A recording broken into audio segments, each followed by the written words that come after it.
Con la anuencia de todos ustedes, vamos a iniciar la primera sesión prevista para el día de la fecha del curso de verano que consiste en ciencia, tecnología y educación.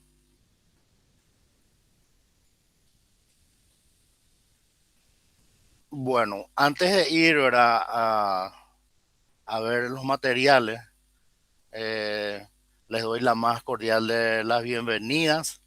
Vamos a tener 3 sesiones por semana de 19 a 20 hasta la finalización del curso.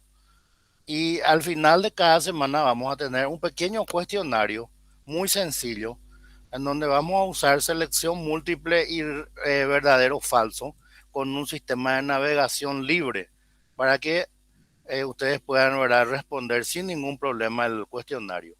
Vamos a tener 3 cuestionarios de 20 puntos y también vamos a tener un cuestionario final, digamos, ¿verdad?, de 40 puntos. Eso es en lo inherente a la evaluación. Y a medida que vayamos avanzando, entonces estaríamos, ¿verdad?,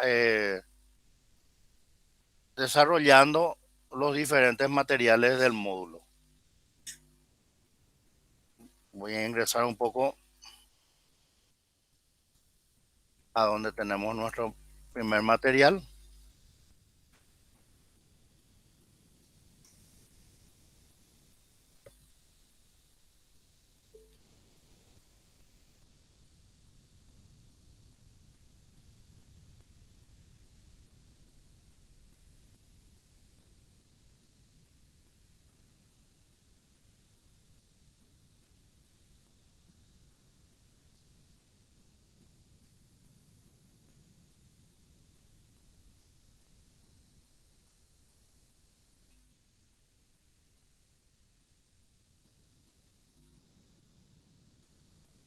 Y ahora sí vamos a desplegar ya, ¿verdad?, el contenido con la anuencia de todos ustedes.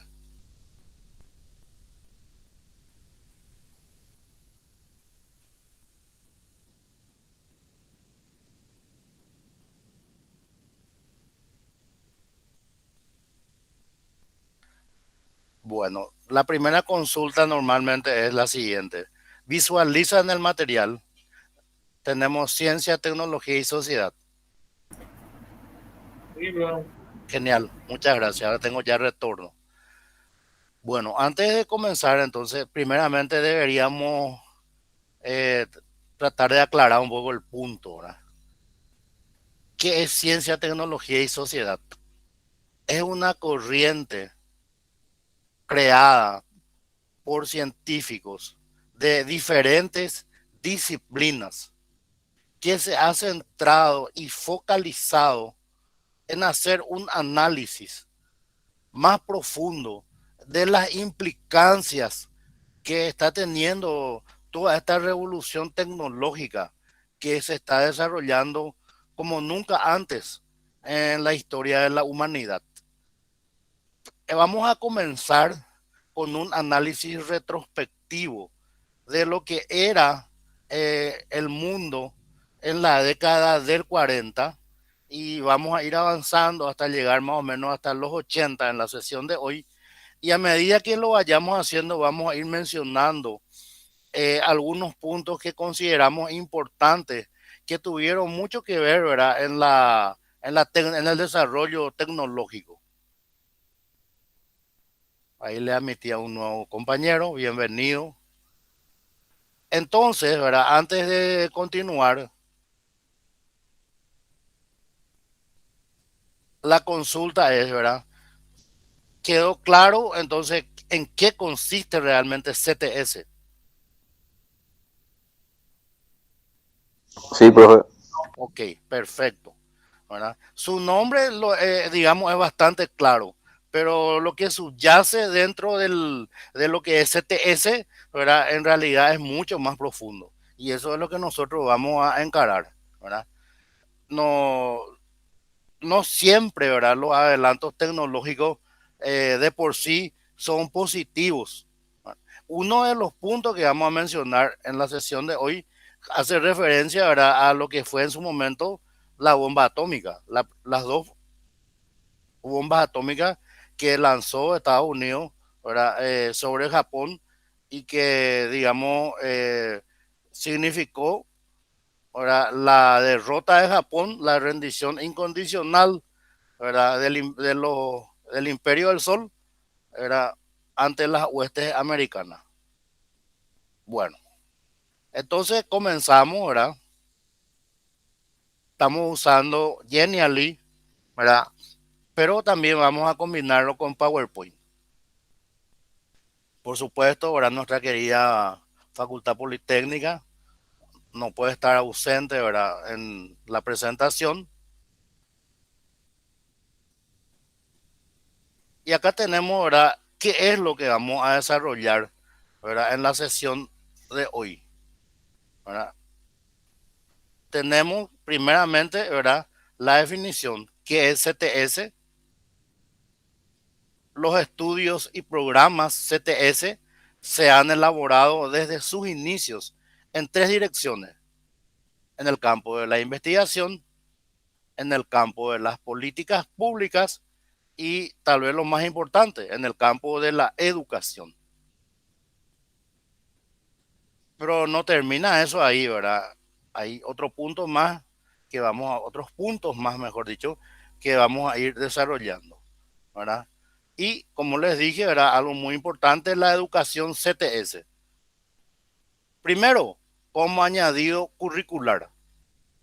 En la siguiente sesión vamos a ver que CTS es una materia optativa que, por ejemplo, ya están llevando adelante los chicos, ¿verdad?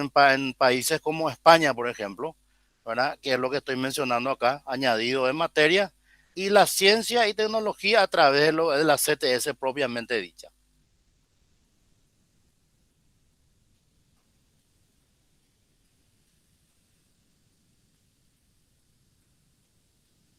Entonces acá vamos a iniciar, ¿verdad? Vamos a procurar dar, ¿verdad? Un enfoque, un ensayo, ¿verdad? De lo que sería la definición para ir ajustando un poco los conceptos. A modo de primera aproximación, los estudios sociales de la ciencia y la tecnología o estudios sobre ciencia, tecnología y sociedad, CTS, constituyen hoy un vigoroso campo de trabajo donde se trata de entender el fenómeno científico tecnológico en un contexto social, tanto en relación con sus condicionantes sociales como en lo que atañe a sus consecuencias sociales y ambientales. Y antes de continuar, ¿verdad? Un aspecto muy importante que no podemos dejar de lado hoy en día, sobre todo en nuestro país, es lo inherente al medio ambiente. Esto que está sucediendo en este momento en nuestro país, ¿verdad? Esta ola de excesivo calor que estamos teniendo, ¿verdad? También incendios, provocados o no, es directamente consecuencia de la deforestación, ¿verdad? Que a diario estamos teniendo en nuestra sociedad, en nuestro país. Y obviamente, ¿verdad? No podemos pretender llegar a tener la misma cantidad de selva y bosque que teníamos en el 60 o en el 70, por la sencilla razón de que la expansión de la frontera agrícola ha llegado, ¿verdad? A límites insospechados y a lugares impensados. Incluso en el Chaco se está en este momento sembrando soja, ¿verdad? Algo, eh, digamos, imposible de creer, digamos, unos 20 años atrás. Vamos a seguir, si ustedes me permiten. El enfoque general es de carácter crítico, ¿verdad? Y vamos a subrayar esto: carácter crítico, ¿verdad? O sea que está bien, ¿verdad? A diario estamos, digamos, disfrutando de nuevos adelantos tecnológicos, pero sin embargo no podemos dejar de lado, ¿verdad? El análisis de lo que conlleva ese tipo de adelanto, cuál es la consecuencia. Entonces, como dijimos, va a ser de carácter crítico con respecto a la clásica visión esencialista y triunfalista de la ciencia y la tecnología, y también de carácter interdisciplinario. concurriendo en él disciplinas como la filosofía, la historia de la ciencia, la tecnología, la sociología del conocimiento científico, la teoría de la educación y la economía del cambio técnico. Por eso habíamos dicho ahora al comenzar nuestra exposición de que CTS es un equipo interdisciplinario, bueno, que se creó hace unos 30 o 40 años, ¿verdad? A partir del enfoque humanista de un grupo de científicos, sociólogos, educadores, pedagogos, etcétera.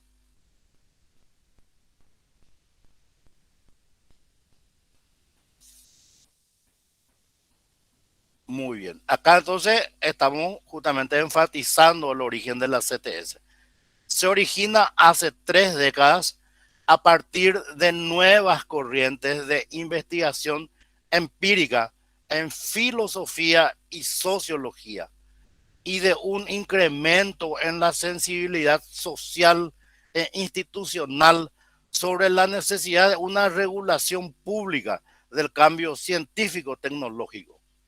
CTS define hoy un campo de trabajo bien consolidado institucionalmente en universidades, administraciones públicas y centros educativos de numerosos países industrializados.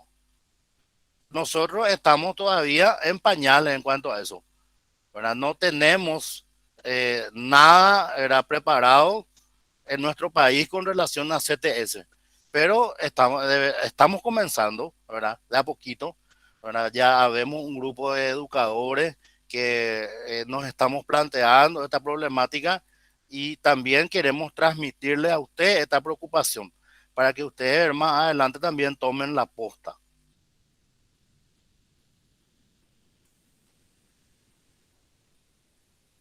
Muy bien.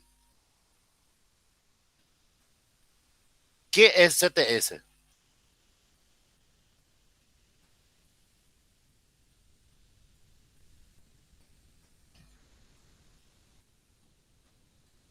Con frecuencia, las publicaciones populares reflejan bien las actitudes públicas. Un curioso personaje de la historieta Tintín es el profesor Tornasol. Ok, antes de continuar, ¿verdad? Vamos a aclarar que Tintín es un cómic creado por un belga, originalmente escrito en idioma francés, que hasta donde yo tengo conocimiento no llegó, nunca llegó a nuestro país en español y creo que hasta la década del 80 se estaba publicando esa serie de cómics, ¿verdad? Su evolución a lo largo de los números de la historieta es también la evolución de la imagen pública entre ciencia, tecnología y sociedad. De inventor descuidado que producía artefactos no demasiado fiables en publicaciones anteriores a la Segunda Guerra Mundial, nos estamos refiriendo siempre al cómic, pasando por flamante físico nuclear que hace llegar un cohete a la Luna solo para beneficio de la humanidad inmediatamente después de la guerra. ¿A quién nos estamos refiriendo ahí? Al profesor Tornasol. Hasta científicos preocupados por el uso militar inadecuado de su descubrimiento en publicaciones de plena Guerra Fría. Ciertamente en las últimas décadas ha cambiado notablemente el modo de entender y regular el cambio científico tecnológico. En ese contexto, es en este contexto en el que surge el interés por estudiar y enseñar la dimensión social de la ciencia y de la tecnología. Muy bien, antes de avanzar vamos a referirnos un poco al término Guerra Fría. ¿Cómo se dio este fenómeno? ¿En qué consistió este fenómeno de la Guerra Fría? Al término de la Segunda Guerra Mundial quedaron, ¿verdad?, definidos dos bloques antagónicos. En primer lugar estaba la extinta Unión de Repúblicas Socialistas Soviéticas, ¿verdad? Que luego desapareció y a partir de ahí, ¿verdad? Surgieron nuevos países. Por ejemplo, Ucrania, Lituania, Estonia, Kazajistán, Bielorrusia, la Federación Rusia, etcétera, la Federación Rusa, etcétera, ¿verdad? Y por otro lado estaba, ¿verdad? El mundo capitalista libre, ¿verdad? Liderado por Estados Unidos y secundado por potencias industriales tales como Inglaterra, Francia, Alemania e Italia y Japón también. Ciertamente, ¿verdad? Con ese contexto es que, ¿verdad? Se dieron, hay que reconocer, ¿verdad? Muchos adelantos técnicos, más bien para uso militar. Antes de avanzar, vamos a ahondar un poquito más, ¿verdad? En lo que conocemos como, en lo que estamos mencionando como Tintín, ¿verdad? Entonces, ¿verdad? Tenemos un resumen de lo que fue Tintín. ¿Y quién es Tintín? Es joven, rubio, de mediana estatura. Su edad es difícil de determinar. No es adolescente, pero tampoco adulto. Se podría estimar que tiene alrededor de 20 años de edad. Como suele ocurrir con los personajes de cómic, Tintín apenas cambia a lo largo de los años. Y acá, ¿verdad? A la derecha, entonces tenemos, ¿verdad? Una representación de quién era Tintín. Entonces estamos profundizando un poquito, ¿verdad? Lo que estuvimos mencionando. Hay un personaje, ¿verdad? El perro de Tintín. En la versión original de los cómics, escritos en francés, el perro de Tintín se llama Milou. Es de raza Fox Terrier, utilizada originalmente por los cazadores de zorro. De ahí su nombre Fox. Y acá entonces le tenemos a Milou. Y después ya hace su debut, ¿verdad? El profesor Tornasol. Acá lo tenemos al profesor Tornasol. El creador del cómic se inspiró en un amigo suyo, un científico, ¿verdad? Para, digamos, darle vida a este personaje. Bastante parecido al personaje de la vida real. Un comentario así al margen. El profesor Tornasol es un personaje de las aventuras de Tintín. Quizás el cuarto en importancia, tras Tintín, Milou y el capitán Haddow, a quien no le mencionamos, ¿verdad? En este material, caracterizado por ser un inventor excéntrico y prácticamente sordo. Su imagen física se inspira en la del profesor e inventor Auguste Picard, amigo del creador del cómic. Entonces, para entrar más, ¿verdad? En el tema, bueno, como estábamos hablando del profesor Tornasol, de Tintín y todos estos personajes, entonces es que hizo una pequeña acotación, ¿verdad? Con relación al punto. Muy bien, ahora voy a volver un poquito a nuestra aula virtual y antes de continuar, me gustaría saber si hay alguna duda o alguna consulta que quieran hacer, por favor.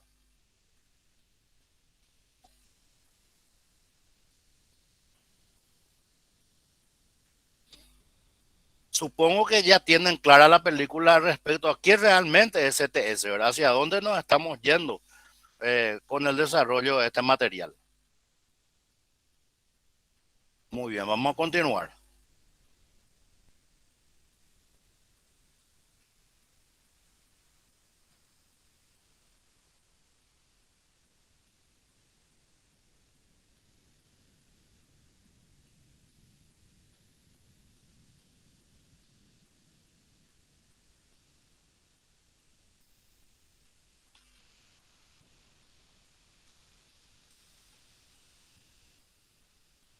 Mediante la aplicación del método científico, como una suerte de combinación de razonamiento lógico y observación cuidadosa, y el acatamiento de un severo código de honestidad profesional, se espera que la ciencia produzca la acumulación de conocimiento objetivo acerca del mundo.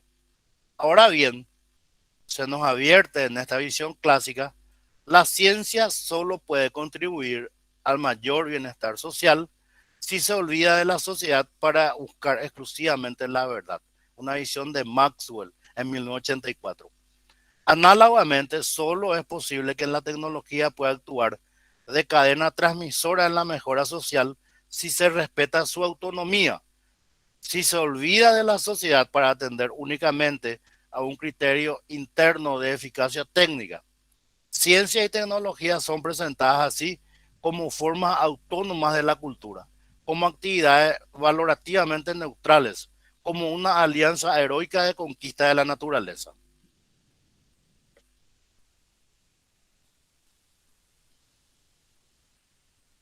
Y acá vamos a referirnos, ¿verdad?, de un momento realmente, ¿verdad?, muy triste en la historia de la humanidad. Y es lo que se conoció como el Proyecto Manhattan.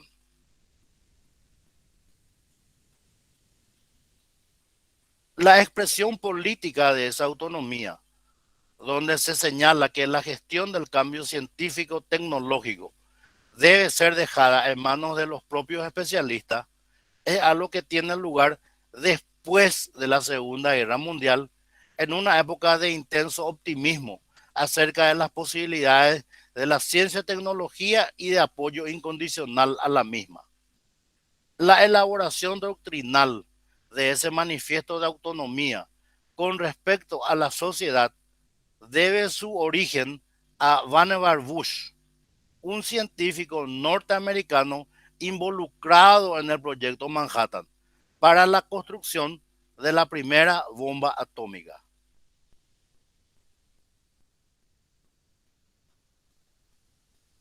Antes de entrar, ¿verdad?, de continuar, entonces vamos a mirar un poquito este material que tenemos preparado acá.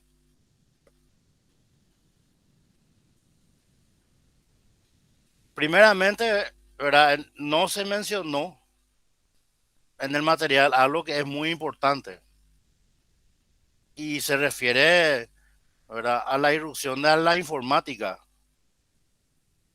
en la década del 40. Y después vamos a centralizarnos otra vez en el proyecto Manhattan. ¿Cómo se llegó, verdad, a que ENIAC pudiera funcionar a mediados de la década del 40? Y hay una serie de inventos que lo precedieron.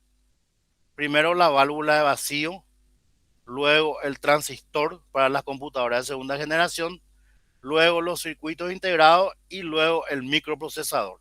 A partir de todos estos inventos, entonces fueron también evolucionando los equipos de informática. Acá tenemos una válvula de vacío. Esto consumía muchísima energía y generaba mucho calor. ENIAC funcionó con este, ¿verdad?, con este sistema, con esta tecnología. Acá tenemos transistores creados en laboratorios Bell. Acá ya tenemos el microprocesador. Esto hizo posible que el hombre llegara a la luna en el 69 con computadoras de 16K de memoria interna. Y acá tenemos ahora finalmente ENIAC, ¿verdad?, creado en los Estados Unidos, a quien se considera la primera computadora, ¿verdad?, electrónica propiamente de la historia. Entonces, como veníamos mencionando, ENIAC era la primera computadora porque era programable y podía ser aplicada a cualquier tipo de cálculo. Y bueno, miren lo que era este equipo. Pesaba 30 toneladas, medía 30 metros, poseía 17.648 válvulas de vacío que recién estuvimos viendo, 70.000 resistencias y 10.000 condensadores. Entonces, a partir de ENIAC podemos empezar a hablar de generaciones de computadoras. Las de primera generación estaban equipadas con válvulas de vacío. Utilizaban como lenguaje de programación el lenguaje de máquina, no lenguajes de alto nivel como los conocemos ahora. Para conservar y almacenar información, utilizaba ¿qué cosa? Utilizaba tarjetas perforadas. Las tarjetas perforadas podían almacenar 80 caracteres y luego apareció otra versión en donde podía almacenar 96 caracteres. Acá tenemos un ejemplo, una computadora de primera generación. Luego vino la segunda generación de computadoras. ¿Cómo se pasó de la primera a la segunda generación de computadora? A través del transistor, ¿verdad? Que fue como estuvimos viendo, inventado por laboratorios Bell. Las computadoras ya empiezan a utilizarse en el mundo de los negocios. Estamos en la década del 50. Aparecen los primeros lenguajes de programación evolucionados, Fortran y COBOL, ¿verdad? Esos ya son lenguajes de alto nivel. Se utiliza como memoria interna a los núcleos de ferrita y como memoria externa a la cinta magnética. Ya tenemos entonces, ¿verdad?, una computadora de segunda generación y las computadoras de tercera generación. El circuito integrado sustituye al transistor. Si no se hubiera dado ese invento, ¿verdad?, hubiera sido imposible llegar a la Luna en el 69, porque el tamaño de los equipos era muy grande. Sin embargo, con el circuito se redujo muchísimo. Aparecen las primeras mini computadoras, se incluyó la multiprogramación, el tiempo real y el modo interactivo, y comenzaron a utilizarse las memorias de semiconductores y los discos magnéticos. Tenemos una mini computadora, cuarta generación. El microprocesador sustituye al circuito integrado. Aparece el disquete, ¿verdad?, que hoy en día ya nadie lo utiliza, como medio de almacenamiento externo.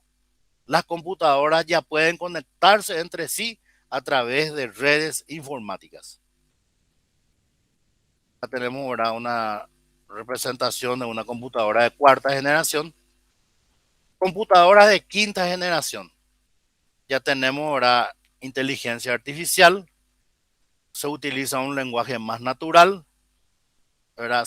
Ya se llega a la hiperconectividad entre todo tipo de computadoras, dispositivos y redes. Aparece multimedia, que es integración de datos, imágenes y voz. Y también se produce un notable aumento de la memoria interna y externa. Entonces, ¿verdad?, bajo este contexto, en la década del 40 aparece la primera computadora. ¿Y qué más aparece? Ya vamos a mirar, ¿verdad? Estábamos hablando del proyecto Manhattan. Ahí nos habíamos quedado. Entonces retomamos, ¿verdad? ¿Y qué fue el proyecto Manhattan? Fue el nombre en clave de un proyecto científico llevado a cabo durante la Segunda Guerra Mundial por los Estados Unidos, con ayuda parcial del Reino Unido y Canadá. El objetivo final del proyecto era el desarrollo de la primera bomba atómica antes de que la Alemania nazi la consiguiera. La investigación científica fue dirigida por el físico Julius Oppenheimer. El proyecto se llevó a cabo en numerosos centros de investigación, siendo el más importante de ellos el Distrito de Ingeniería Manhattan, situado en el lugar conocido actualmente como Laboratorio Nacional Los Álamos. ¿Quiénes colaboraron? Oppenheimer, que fue el director; Teller, ¿verdad?, que fue un judío huido de la Alemania; Bethe, ¿verdad?, un teórico del proyecto; Fermi, huido de Italia natal; y Feynman, responsable de la división teórica y de los cálculos por ordenador.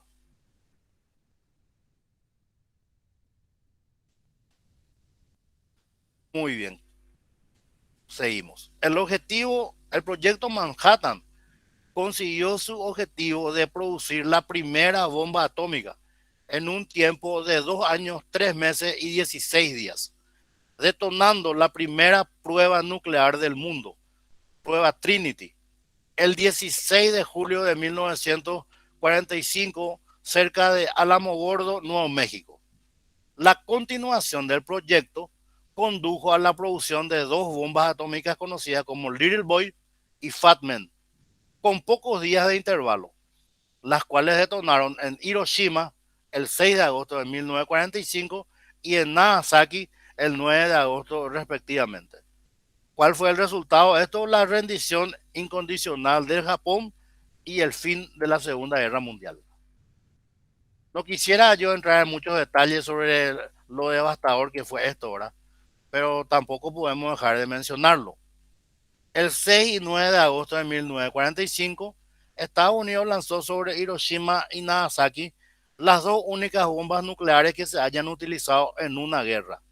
Juntas fueron los ataques más letales que jamás hayan ocurrido, en lo que se estima que murieron alrededor de 200.000 personas, sin contar ahora los que murieron a posteriori a consecuencia de la radiación a través de los años.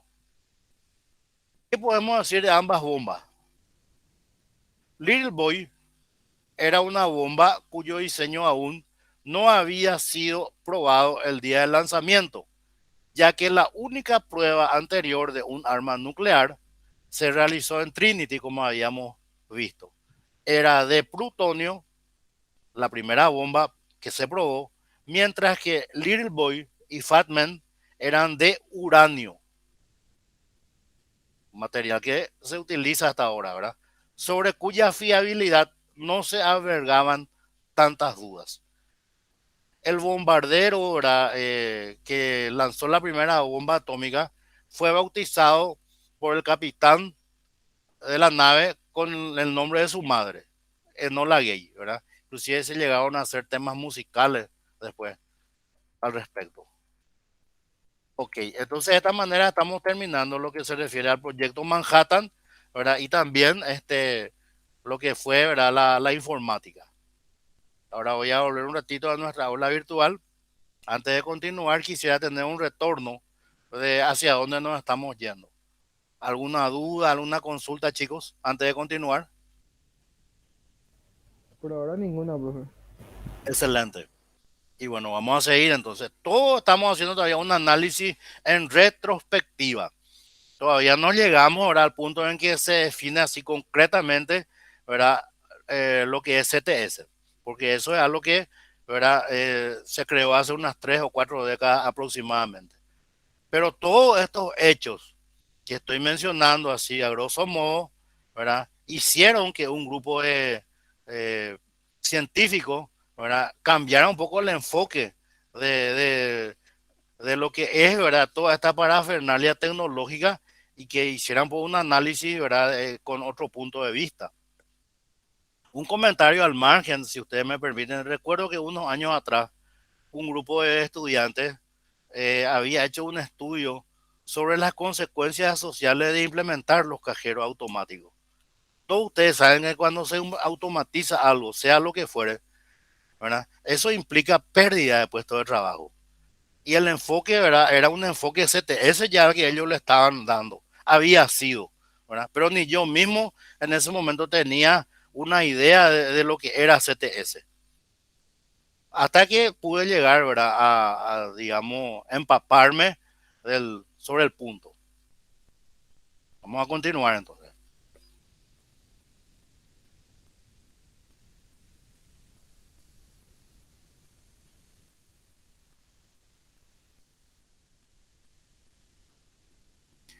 Bueno, vamos a ir terminando, ¿verdad? Lo del proyecto Manhattan, que ya le dimos bastante manija. El mismo mes de la explosión de prueba en Nuevo México, julio de 1945, Bush, lo mencionamos ahora en la diapositiva anterior, entrega al presidente Truman el informe que Roosevelt le encargara un año antes. Science, the Endless Frontier. Ciencia, la frontera inalcanzable.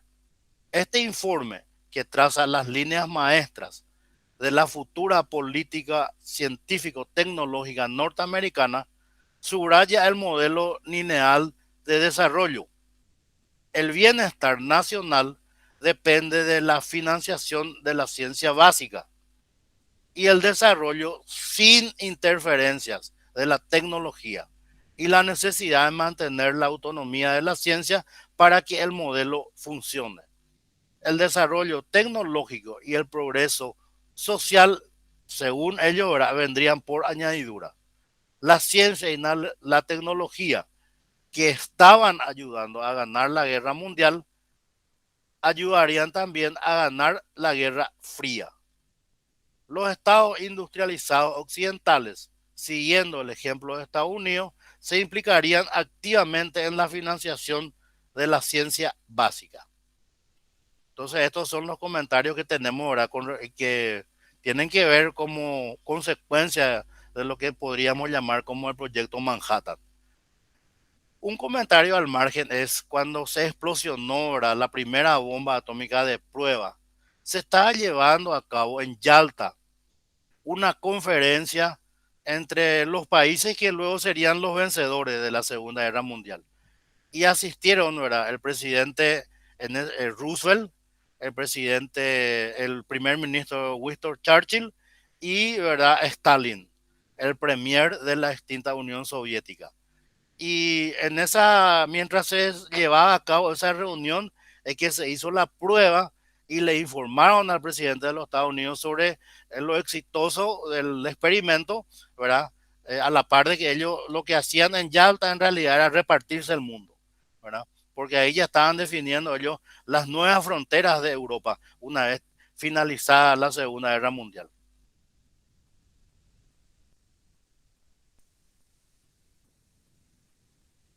Ahora vamos a avanzar un poquito a la década de los 50, ¿verdad? ¿Y qué tenemos ahí de interesante? Sin embargo, mediada la década de los 50, hay indicios de que los acontecimientos no discurren con el prometedor modelo lineal unidireccional.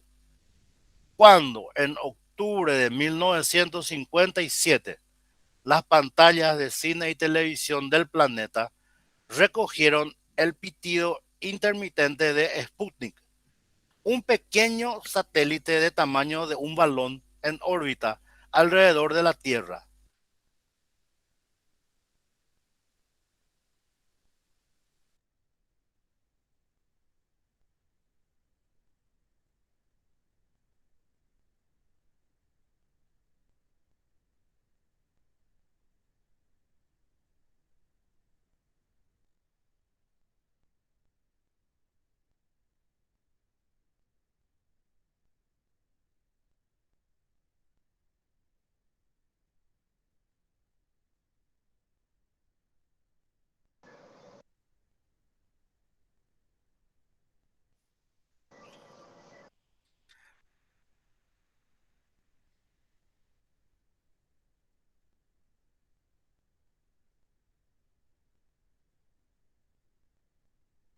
¿Me escuchan, chicos?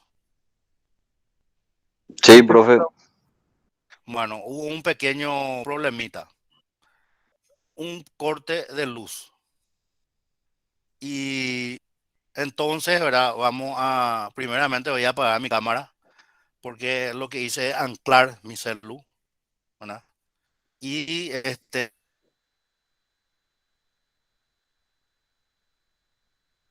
eh, entonces voy a ahorrar recursos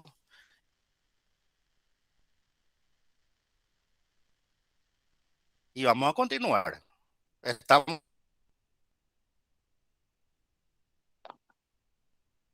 ya, digamos, llegando al...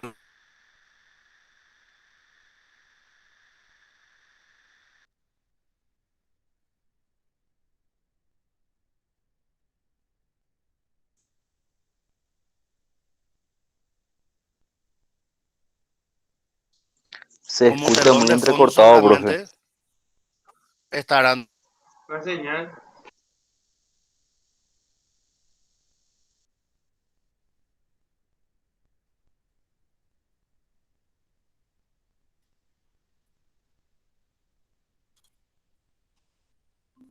bueno, como todos ustedes saben, no es lo mismo tener una conexión Wi-Fi que anclar en el celular, ¿sí? ¿Está bien? ¿Me escuchan ahora? Sí, sí se te escucha, profe. Se suele cortar más de repente. Bueno, vamos a hacer lo siguiente, jóvenes. Ya estamos, son las 19:47, tuvimos este imprevisto y vamos a continuar el miércoles a las 19 horas. ¿Qué les parece? Ok, bro. Por mí Por está bien. mi parte, sin problema, profe. Está bien, profe, no hay problema. Genial. Entonces, con la disculpa del caso, ¿verdad? Entonces vamos a seguir nomás el próximo miércoles. Esto yo, como ustedes ven, se está grabando. Yo después lo voy a alzar en mi canal de YouTube y les voy a pasar el link por si quieren volver a repasarlo. Le agradezco, ¿verdad, Profe, señor? una consulta nomás. Yo no Sí, me pude ingresar al primer link que enviaste en el mail. No sí. sé si para eso qué se tendría que hacer. Y resulta ser que todos aquellos estudiantes que no pudieron ingresar al aula virtual tienen que registrarse en Educa. Y yo no Ah, tengo las herramientas y los instrumentos necesarios para registrarlo en Educa. voy Entonces, a ver la forma, profe. perfecto, Guillermo, perfecto. Dale, dale. Ok. Y bueno, entonces continuamos el próximo miércoles, Dios mediante, justo en el momento álgido, ¿verdad?, de la sesión. Y entonces levantamos la sesión, chicos. Bueno, profe, Ok, Genial, profe. ok, Dale, ok. profe, nos vemos Hasta el miércoles. luego. Nos vemos el miércoles. nos vemos el miércoles. Chao, chao. Ah, Chao, profe.